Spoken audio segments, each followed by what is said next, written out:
In this ClimateGenn episode, I speak with Dr Chris Kettle.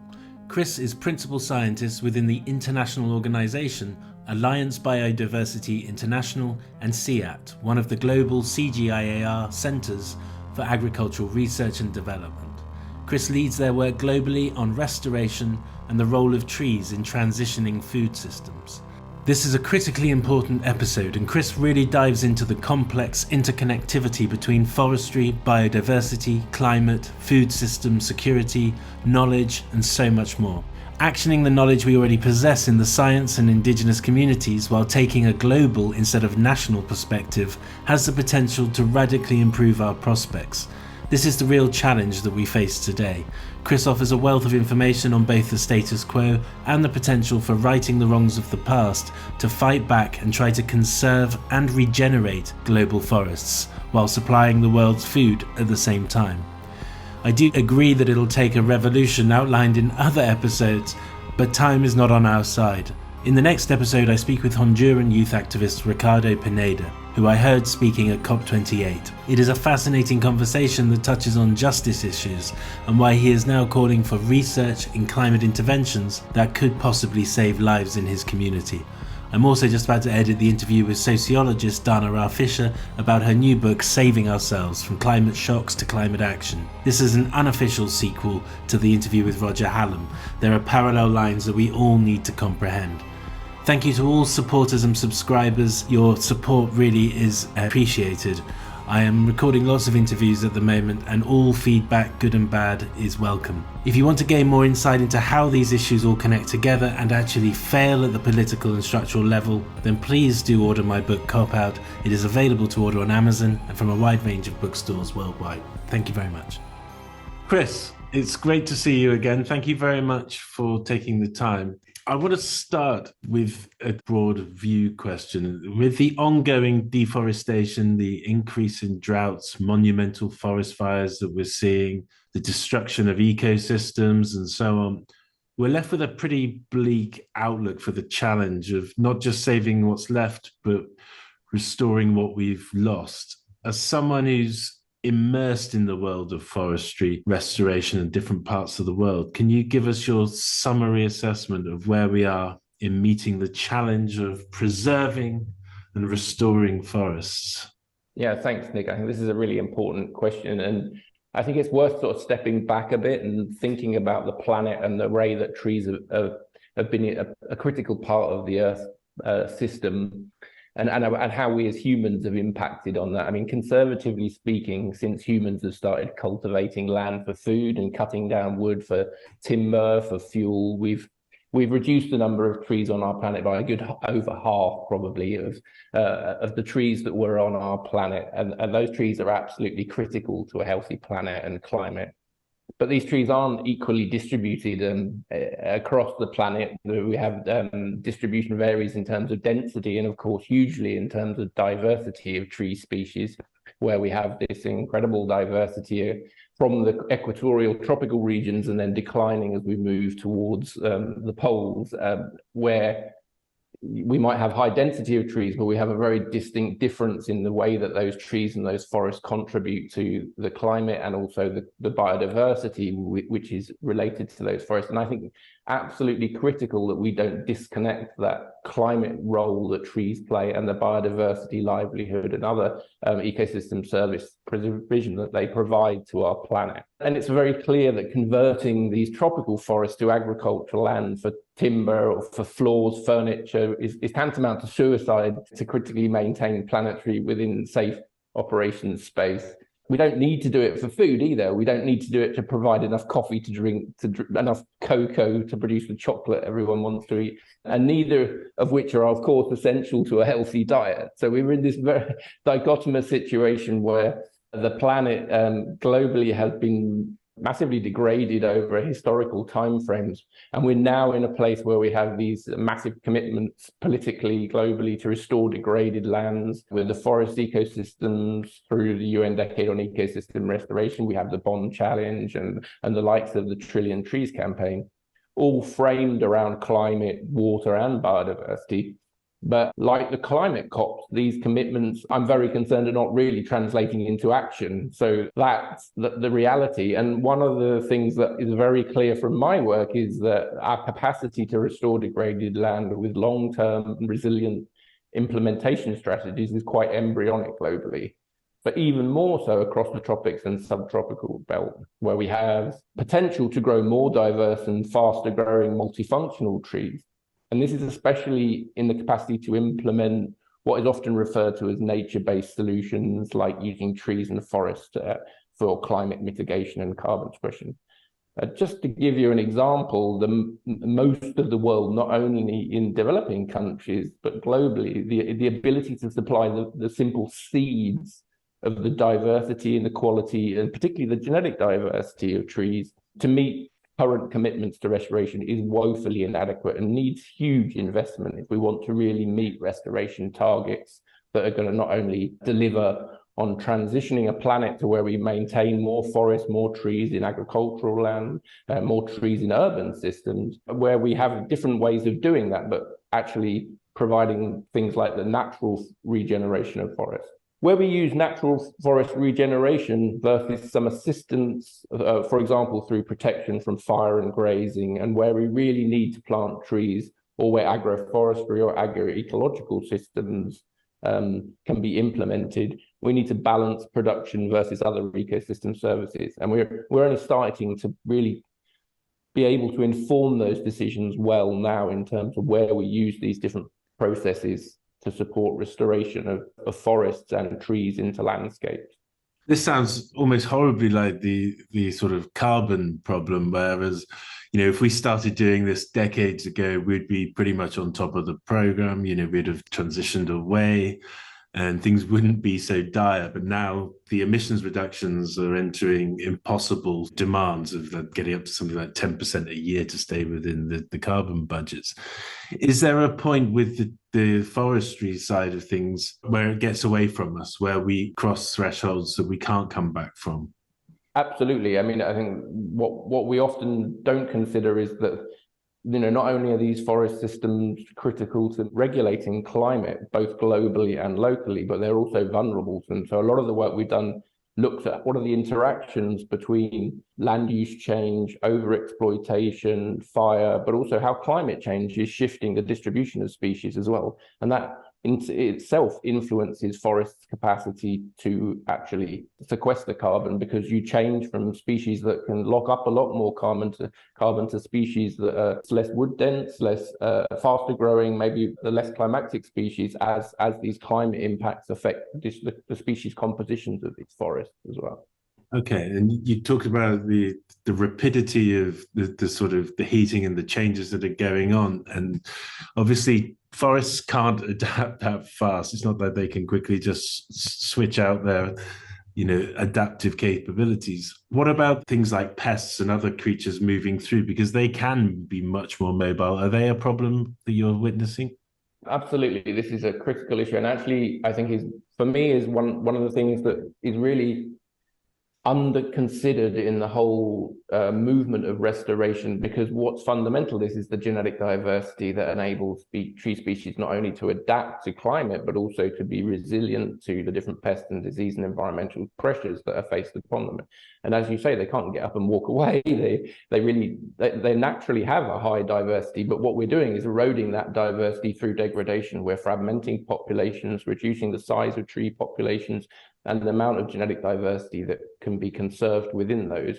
And then we're often using very low bases of genetic diversity in restoration, particularly in things like propagation of trees, because we're either doing clonal propagation or trying to produce.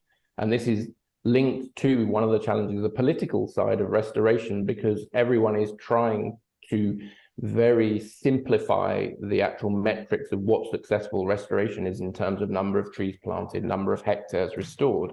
And this then leads to this notion that all we need to do is increase the area and the number of trees on the ground. But of course, it's much more nuanced than that. We really need to be considering which species are going to be grown where, which are the ones that are going to provision local benefits, what diversity of species we're going to be using, and not only the diversity of species, but the genetic diversity within those species that can adapt to the climate conditions and adapt to those continuing and increasing exposure to pests and disease, because of course degraded and restored systems don't have the level of resilience that those primary forests had, which had huge diversity of age classes as well as genetic diversity. So these things go hand in hand with how you implement resilient restoration.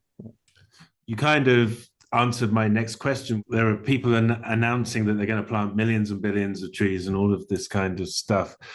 From what you've witnessed with this going on, how much of it is done in the way that you think it should be done from your research, and how much of it is almost worrying or alarming in some ways?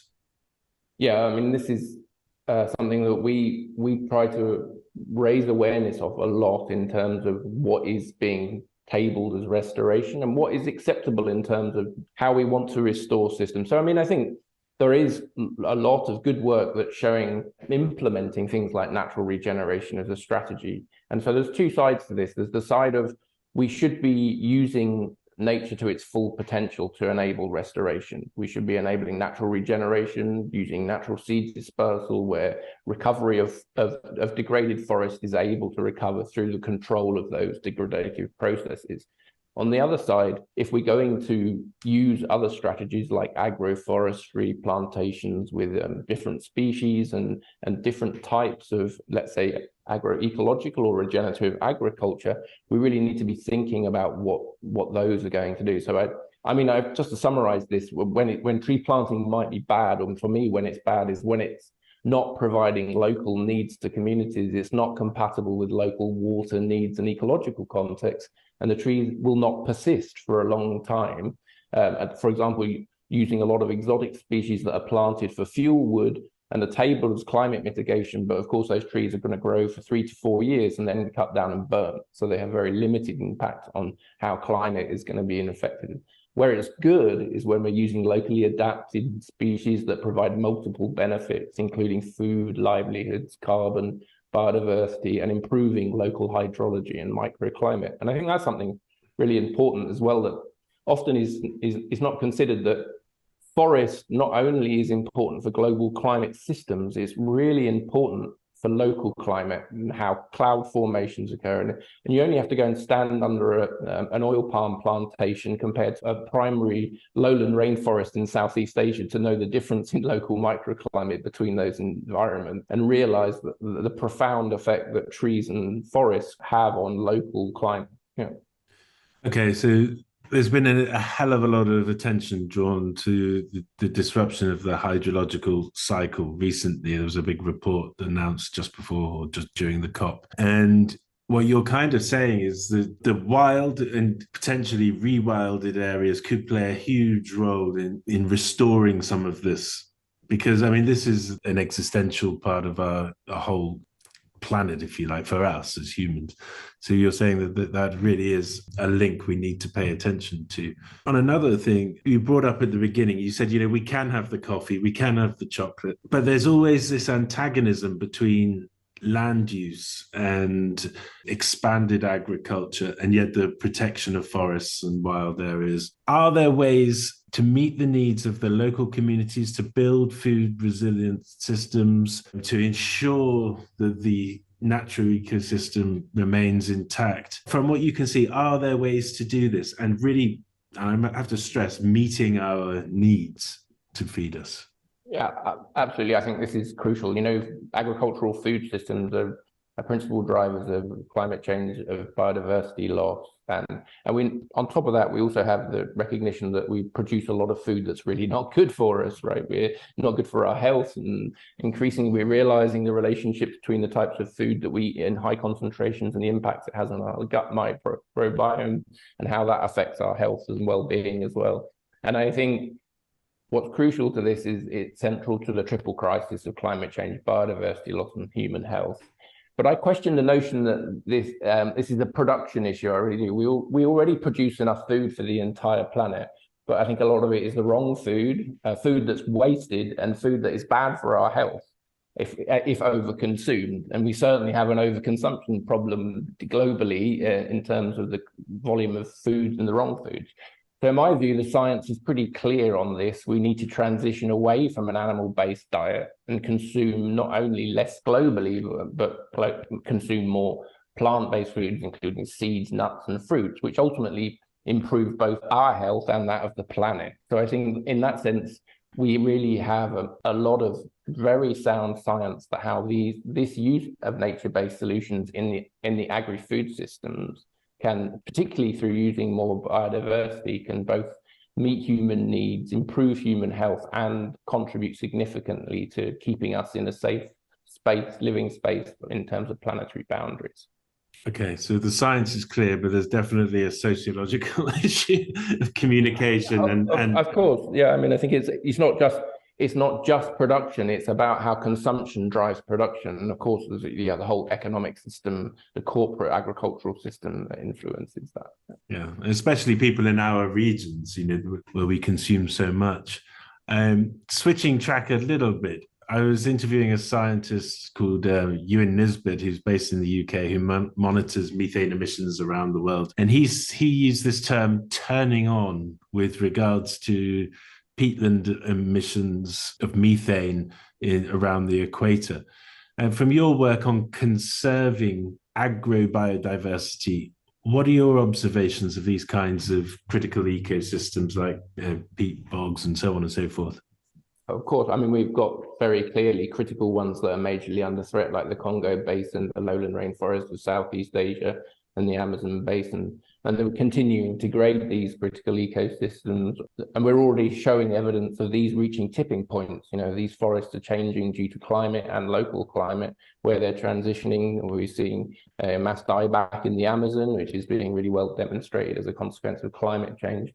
And in reality, these tropical forest systems are naturally highly diverse and consequently highly resilient, as they've shown to be recovering many times over thousands of years when civilizations have converted forest in the past and then abandoned and then they've recovered.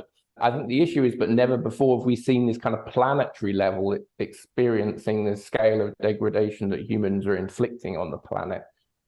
Again, there has been a lot of research that shows the consumption is by a relative few, not many. And I expect a lot of people who are listening to this will be in the few category. What can you tell us about how we think about these things that can make us more, I don't know, sensitive or aware, to be able to articulate, to be able to think through what's right, what's wrong, with regard to how, we see these things so far away from us, but we kind of feel powerless? I think it's down to all of us to transition our lifestyles. I mean, we know ultimately, as your podcast demonstrates very well, that fossil fuel industry and the consumption of fossil fuels is the major issue around climate change. And we all need to contribute to reducing that in the ways we live our lives by reducing our dependency on fossil fuels. But I think the same applies to agricultural systems and the food we consume. And absolutely, we can use agroforestry, agrobiodiversity to transition to much more sustainable food systems that contribute to maintaining us within planetary boundaries. And there's an extraordinary diversity still out there, which is both highly nutritious and includes many tree species of which most people have never heard of, that pack much more vitamins and other health compounds than the usual foods that we eat. So actually increasing our consumption of a much more diverse range of foods. And the way we cook as well, I think this is really important, the way we draw on the diversity of food that's not perishable, that we don't need to keep using frozen products or always relying on fresh food, which is why seeds and nuts and things are so amazing, because they can not only have relatively low cost in terms of production and transport, but reduce those issues about perishability. And what I see is continually happening at the moment is that the production systems are still driven by the conventional foods. And even we see this sort of homogenization of perceptions of diet, where many of the tropical countries are producing tomatoes and oranges and things that are, Western society has introduced as a cultural kind of norm, instead of focusing on producing the extraordinary diversity that are in native to those regions or endemic to those regions in cases, that actually are much better for us to eat and much better for the planet in terms of their production. And I think we really should be, looking at how, instead of production landscapes that account for ecosystem service, we need to provide the agroecological or regenerative agricultural movements, which are starting to shift the dial on this, still have quite a long way to go. And this is really nicely illustrated, for example, by Dan Saladino's great book on Eating to Extinction. But we're losing this critical diversity that actually ultimately will save us. Such a great point. And when we look at that, and you're talking about we're losing it, but we currently have it, and we're kind of doing the wrong stuff. And I think this is what I was trying to get to, is that how can we start to actually demand the right stuff? And also, what sort of time frame are we up? I mean, we're seeing things accelerate now. And I just wanted, from your perspective, when you're looking at these critical things, what's the time frame you're looking at for seeing the operating space we have, if you like? Sure. I think that's a really, really difficult question to answer in kind of, 10s or 20s or 30s of years, in terms of how it takes a long time to shift the dial on these things at country levels. I mean, we work a lot with ministries, and from the level of the farm to the level of ministries of agriculture or environment in countries. And in my experience, you can change things in some ways quickly by really raising awareness and people's understanding of what's critical. But actually changing institutional structures and policies is sometimes really challenging. And for me, that's, I guess, if I kind of try to step back a bit, which is often quite hard to do, we really need much more collaboration at a global level to address these problems, and for politicians that are often very focused on short-term national context, when these issues are majorly global and need coordination across countries, where developing countries cannot be held back from developing because they're home to the majority of diversity on the planet or host the most carbon-dense forests. We need to be more equitable in the way that, who pays for these services and all the benefits that these provide. So I'm kind of optimistic on the one level that we have all the knowledge that is there, and as I'm sure we share that pessimism in seeing that global kind of unification and collaboration that's going to transition these things in a way where, it's a no-brainer for a country to develop a really solid strategy to contribute to global climate mitigation and biodiversity conservation, simultaneously with receiving the incentives and the benefits from doing that global service, when most of the northern hemispheres have degraded and already lost most of their, take where you and I are from, the UK, we have like 3% of our natural forest. It's, we really have to think, okay, well, we have a global responsibility to address these challenges, and we need to share the burden of it on a planetary scale. So, that requires a lot of deep commitment. You're absolutely right. And it's kind of astonishing, really. But at the same time, what you're saying, oh, we need greater collaboration, we need all these things. But if you get them, it's actually extremely exciting for a challenge for the next generation to be the generation that restores nature. I mean, that I can't think of anything that's more exciting and more inspiring than that. And I think it just comes back to this thing of how do we articulate your needs? Because the ministries and governments have failed in a way to make those structural changes, and largely that is because the public aren't really aware of what needs to be done.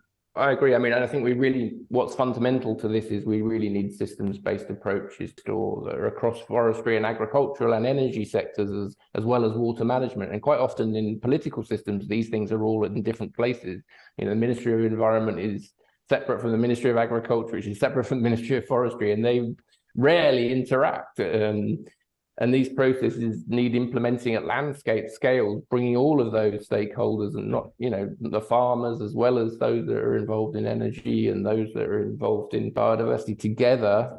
And I think we're moving in the right direction, but I think in reality, we really need to accelerate quite significantly the mechanisms for doing this, because I think time is running out. And I think we have the science, we have lots of tools that can enable these systems-based approaches to be implemented in a much more effective way. but sometimes there's just not everything coming together with a political will at the same time. Yeah. What you're saying about the need to accelerate is exactly the same as I've heard climate scientists talking about the need to accelerate the response to an accelerating problem. And we're just sort of, we're not even treading water. We're just sort of doubling down on the destruction in most cases. If you had to rate out of 10, 2 being absolutely abominable and 10 being fantastic, our efforts and achievements so far in solving this crisis, where would you put us collectively? I think globally, I would put us at a 3 or a 4. I think, you know, we really have so much way to go. I mean, there are countries and there are communities. I mean, the agroecology movement in some countries like Peru is really, you know, phenomenally developed, and then regenerative agriculture is a developing movement in certain groups, and there are those people who are moving the dial on this. But as a collective, we're still back at the same business as usual models, and we're still consuming globally the same model business, you know, as usual.